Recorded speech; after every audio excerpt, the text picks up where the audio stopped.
అందరికీ నమస్కారం అండి. ఓం శ్రీ మాత్రే నమః. ఓం శ్రీ మాత్రే నమః. ఓం శ్రీ మాత్రే నమః. 60 నామాలకు అర్థం తెలుసుకున్నాము. 61వ నామం సుధాసాగర మధ్యస్థ అంటే ఈ బ్రహ్మాండమునందు ఊర్ధ్వ భాగమున ఉన్నదే సుధా అమృత సాగరము అని మధ్యస్థానమందున లోకైక జనని అయిన జగన్మాత నివసిస్తున్నది. 62వ నామం కామాక్షి అంటే కామాక్షి అనగా చక్కనైన కన్నులను కలిగినది అని సాధారణమైన భావము. కానీ సతతము సకల జనుల కామములను హరించినది అని విశేష భావముతో ఇక్కడ కామాక్షి అని ఆ జగన్మాతను స్తుతించుచున్నాము. 63వ నామం కామదాయిని అంటే లోక సంకటహారిణి అయినటువంటి జగన్మాత తనను కొలుచుచు వారికి కొంగు బంగారమై వారి వారి కోర్కెలను తీర్చును. ఈ నామమందు అట్టి కోరికలను ఎల్లరకు శ్రీదేవి మాత్రమే ఇచ్చును కనుక ఆమెను కామదాయిని అని స్తుతించుచున్నాము. 64వ నామం దేవర్షిగణ సంఘాత స్తూయమానాత్మవైభవ అంటే ఆదిశక్తి స్వరూపమైన ఆ దేవి సకల జనులచే స్తుతింపబడుటచే కాక సర్వశక్తి స్వరూపిణి అయిన జగన్మాత దేవర్షులచే ఋషి గణములచే స్తుతించబడునట్టి వైభవము కలిగినది.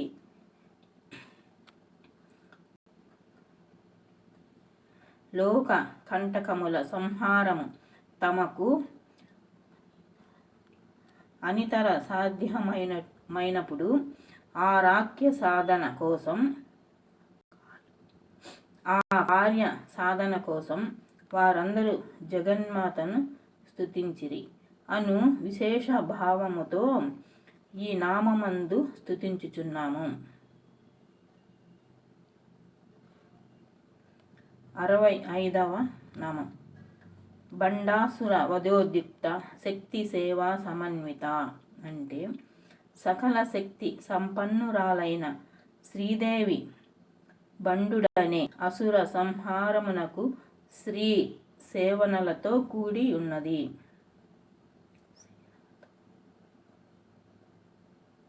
66వ నామం సంపత్కరీ సమారూఢ సింధుర వ్రజ సేవిత అంటే సంపత్కరీ దేవి అధిష్ఠించినటువంటి గజ సేననము చేత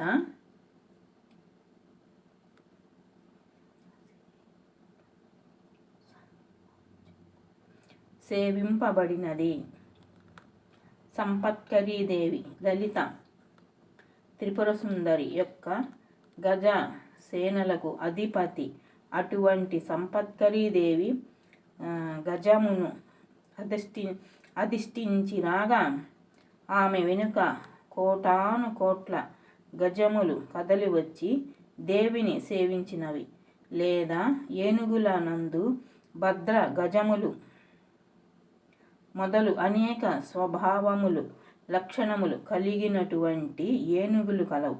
అటువంటి ఏనుగుల సమూహము చేత దేవి సేవింపబడినది అని గ్రహించవచ్చును. 67వ నామం అశ్వారూఢ దిష్టి తాస్వకోటి కోటి బీరావృత అంటే అశ్వరూఢ అను దేవత చేత అధిష్ఠింపబడినటువంటి కోటాను కోట్ల అశ్వములు సముదాయమును కలిగి ఉన్నది. అశ్వములు అంటే గుర్రములు. అశ్వరూఢ దేవి లలిత త్రిపుర సుందరి యొక్క అశ్వబలమునకు అధిపతి శ్రీదేవి ఒక్క అశ్వమునందు కూర్చొని ఉండగా చుట్టూ కోటాను కోట్ల అశ్వములు దేవి కలిగి ఉన్నది. అని అర్థం. 68వ నామం చక్రరాజ రథారూఢ సర్వాయుధ పరిష్కృత అంటే చక్రరాజం అను పేరు గల రథమును శ్రీదేవి అధిష్ఠింపబడి ఉన్నది.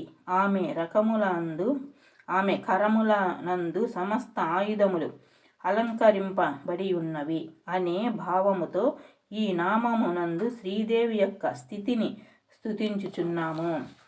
69వ నామం గేయ చక్ర రథారూఢ మంత్రిని పరిసేవిత అంటే చక్రరాజ రథమును అధిష్ఠించిన శ్రీదేవి గేయ చక్ర రథమును అధిష్ఠించిన తన మంత్రిని యొక్క సేవలను అందుకొనుచున్నది. 70వ నామం కిరి చక్ర రథారూఢ దండనాద పురస్కృత అంటే చక్రరాజ రథమును అధిష్ఠించిన శ్రీదేవి వరహముల వంటి చక్రములు గల రథమును అధిష్ఠించిన వారాహి అను తన దండ నాయకి సేవింపబడుచున్నది. 71వ నామం జ్వాలామాలిని కాక్షిప్త వహ్మి ప్రాకార మధ్యగా అంటే జ్వాలామాలినే నిర్మింపబడిన అగ్ని ప్రాకారమునకు మధ్యగా ఉన్నటువంటిది. జ్వాలామాలిని అగ్ని స్వరూపురాలు. జ్వాలాలచే ప్రాకారము గోడను నిర్మింపగా వాటి మధ్య అశ్వరథ గజ సేనలతో దేవి పరివేష్టురాలై ఉన్నది. 72వ నామం బండ సైన్య వధోద్యుక్త శక్తి విక్రమహర్షిత అంటే బండాసురుని యొక్క సైన్యమును సంహరించుటకు ప్రయత్నించి తన సేవ యొక్క పరాక్రమములకు శ్రీదేవి ఎంతగానో సంతోషించినది అని అర్థముతో ఈ నామమునందు దేవిని స్తుతించుచున్నాము. 73వ నామం నిత్య పరాక్రమాటోప నిరీక్షణ సముత్సుక అంటే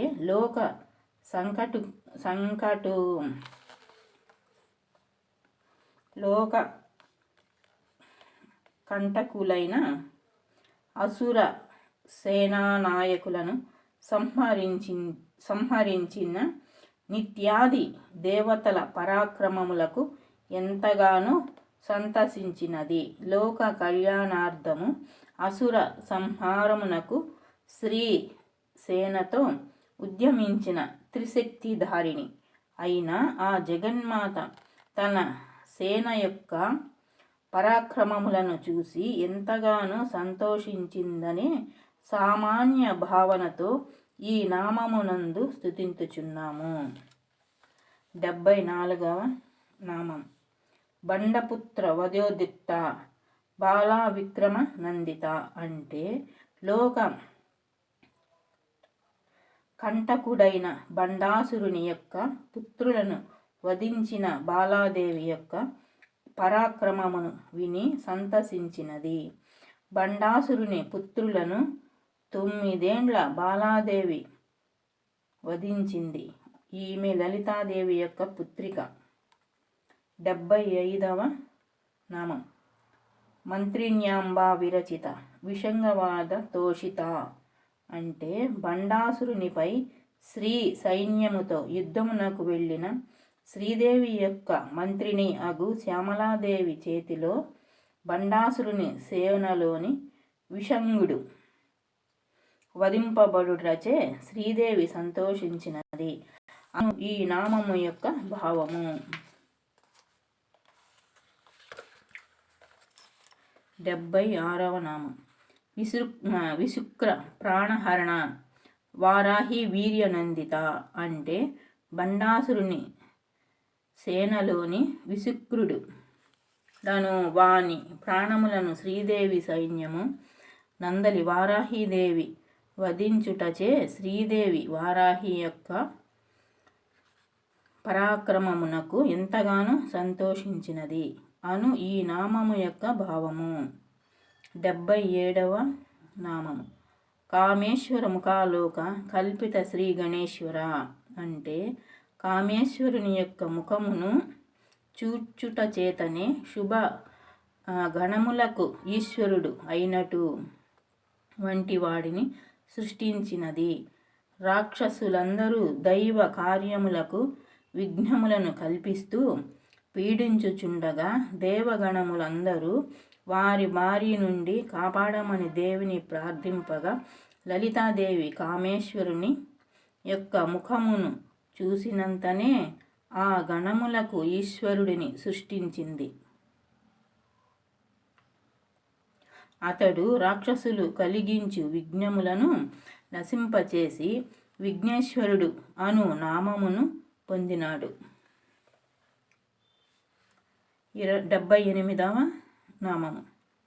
మహాగణేశ నిర్భిన్న విఘ్నయంత్ర ప్రహర్షిత అంటే గొప్ప వాడగు గణేశుని చేత పగలగొట్టబడిన విఘ్న యంత్రమును చూచి మిక్కిలి సంతోషించినటువంటిది. దేవతల మధ్య అసురుల మధ్య తరచుగా యుద్ధములు జరుగుతుండేవి. అప్పుడు దేవగణములు లలితాదేవిని సేవించి గణేశుని పొందారు. ఆ గణేశుడు విశుక్రుడను రాక్షసుడు దేవ గణములకు జయము లభింపకుండుటకు విఘ్న యంత్రము చేసి దేవగణములపై ప్రయోగించగా గణేశుడు ఆ విఘ్న యంత్రమును బద్దలు చేయుట చేత దేవి ఎంతగానో సంతోషించింది. 79వ నామం. బండాసురేంద్ర నిర్ముక్త శస్త్ర ప్రత్యక్ష వర్షిణి అంటే బండాసురుడను రాజు ప్రయోగించినటువంటి శస్త్రములకు బదులుగా శస్త్రాస్త్రములను కురిపించినది. బండాసురుడు యుద్ధమునందు దేవసేన మీద అస్త్రములను శస్త్రములను ప్రయోగించును. వాటిని నాశనము చేయగలిగినటువంటి అస్త్రములను శస్త్రములను దేవి బండాసురుని మీదకు కురిపించినది. 80వ నామము. కరాంగుళి నకోత్పన్న నారాయణ దశాకృతి అంటే మంత్రస్వరూపిణి అయిన సౌభాగ్యప్రదాయిని కామితములను ఇచ్చే కల్పవల్లి అయిన శ్రీదేవి యొక్క కుడి ఎడమ చేతుల నఖముల గోళ్ళు నుండి శ్రీ మహావిష్ణు ధరించినటువంటి దశావతారముల ఆకృతి కలిగి ఉన్నాయి అన్నది ఈ నామము భావము.